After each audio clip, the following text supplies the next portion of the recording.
yung woman of God, palakpakan nga po natin ng Panginoon sa buhay niya, si Pastora Winona. Ayan. Hello, ayan. Isang magandang umaga po sa inyong lahat. Ayan, kailangan ng may pasasalamat at pananalangin, okay? Huwag kayong mabalisa sa anumang bagay, ngunit sa bawat sitwasyon daw, narinig nyo? Sa pamamagitan ng ano? Yes, sa pamamagitan ng panalangin at pagsusumamo na may pasasalamat, harap ang iyong kahilingan ng Diyos at ang kapayapaan ng Diyos na higit sa lahat ng pagkaunawa, magbabantay sa inyong mga puso at sa inyong pag-iisip kay Kristo. Tingnan nyo, kapag tayo nananalangin, ano ang sabi ng Panginoong Yesus? Tutugunin niya ang iyong panalangin at ang iyong puso ay magkakaroon ng peace of mind sapagkat magbibigyan kanya ng kapayapaan. Mawawala na yung anxiety mo, yung fear mo, yung worry mo sa iyong puso dahil nanalangin ka. Amen po ba? Ang pananalangin kasi ay para siyang sandata. Kumbaga sa espada, pwedeng tagain ang gawa ng demonyo sa buhay mo. Kasi ang demonyo, unang pumapasok yan. Saan unang pumapasok ang demonyo? O hindi ba sa isip, bago sa puso? Sa isip muna.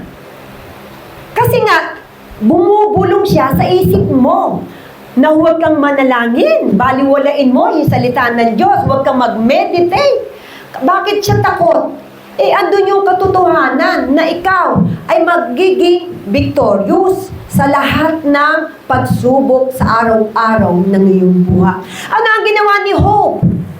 Nung siya ay binigyan ng maraming problema sa buhay, mga worry, ngunit si Hope lumuhod na nalangin at sinabi sa kanya, anumang pagsubok na dumating sa akin, Lord, ikaw ang nakakaalam ng buhay ko, ikaw ang may hawak ng buhay ko, mananatili akong tapat sa iyo, mananalangin. Ano ginawa ni Hope? Biro mo, nawala yung parientes niya, nawala yung kayamanan niya, binigyan siya ng keto, binigyan siya ng lahat ng sakit, nawala ang mga kaibigan, as in, nawala lahat ng ari-arian niya, lahat ng nagmamahal sa kanya.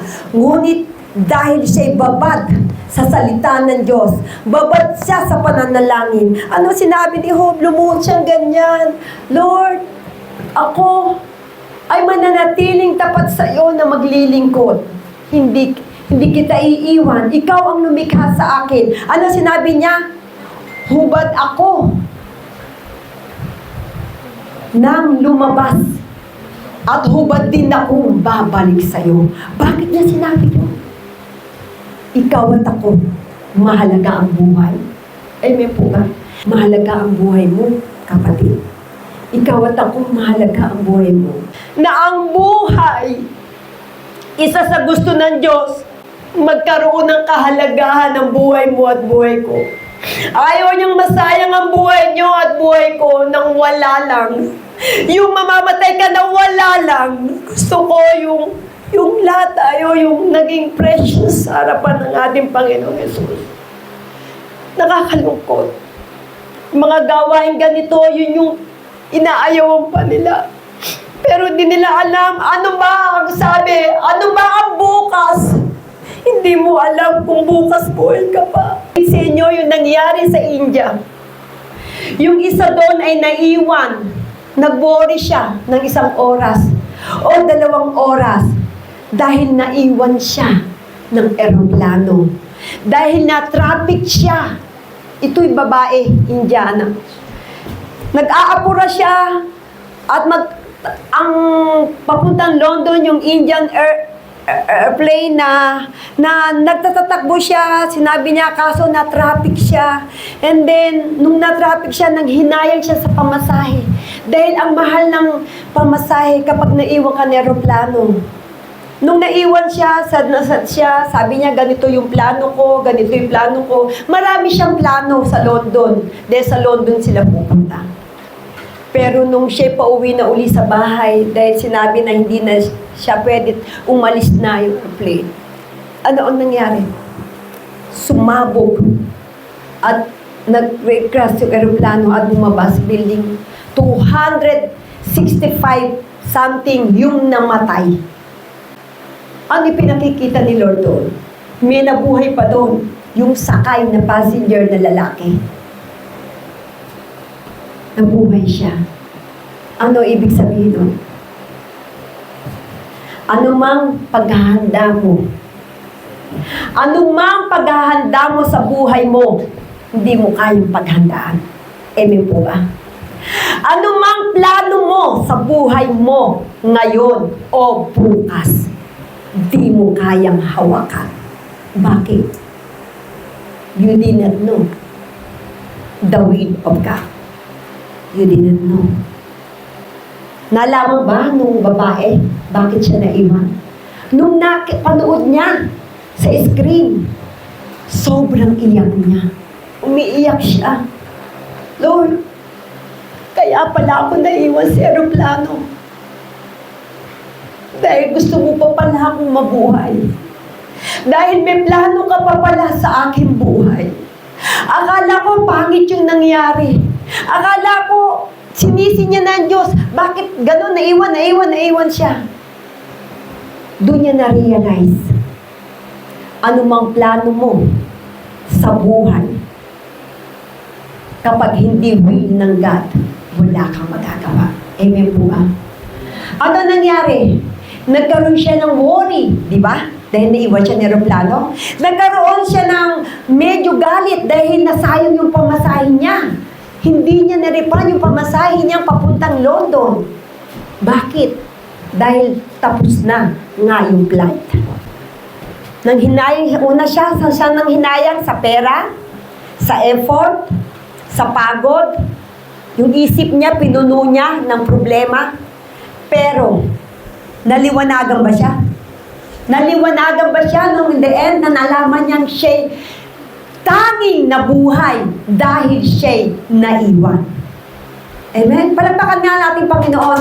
Yun yung sinasabi na ng mga miracle, amazing miracle sa buhay mo at buhay ko ay dumarating. Yung isang passenger na nabuhay sa India sa loob ng eroplano na isa lang. Siya'y manghang-mangha. Bakit? May gagawin pa siya. Kaya sabi mo sa katabi mo, may gagawin ka pa. Hindi ka hahayaan ng Diyos na baliwala yung buhay mo sa mundo ito. Bakit? He knows your life. Ikaw, hindi mo alam buhay mo ngayon. Amen po ba? Walang nakakaalam sa buhay mo ngayon. Ang tanging nakakaalam niyan ay ang ating Panginoong Yesus.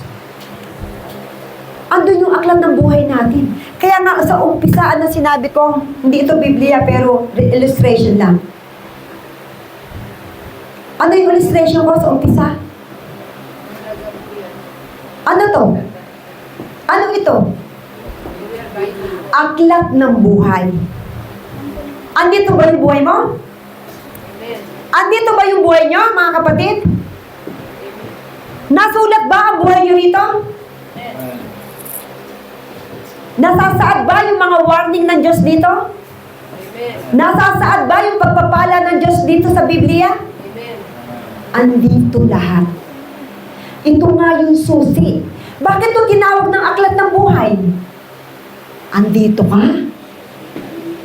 Andito ka. Andito ka. Kung babasahin mo, ikaw ang kinakausap ng Diyos sa salita ng Diyos. Ikaw ang nilalaman ng Biblia. Sino tinatawag niyang anak? Tayo po. Amen.